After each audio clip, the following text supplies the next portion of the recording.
Friday, September the 22nd, 2023, I posted Anachronism 4084 called The World's Leading Expert to the Anachronisms blog.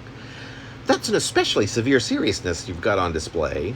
No comment, but he nor anybody else says this. Instead, his butt settles deep within the brokenness of that upon which he sits, and he closes his eyes and, imagining a sort of deafening silence, concentrates on, well, quelling the fury of his always overstimulated sweat glands.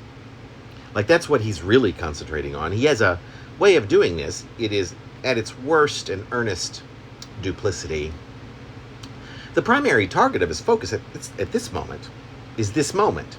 More specifically, how to move it through the present and as far into what is to come as possible. It turns out the possibilities are endless on this front. Procrastination is his forte.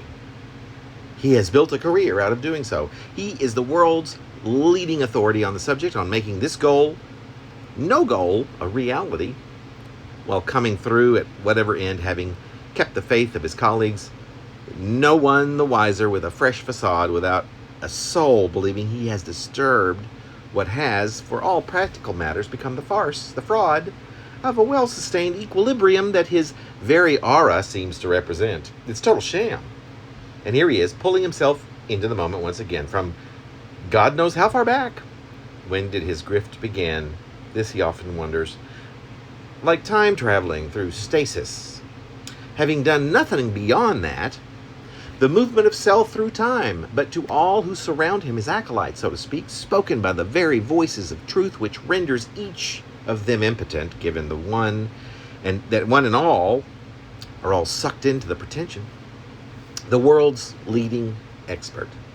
And the world does not even know. The room darkens as he glides out the door and into the next space in search of another ideal spot for his usual gig, a performance of the very same magic trick he'll do, and that he will.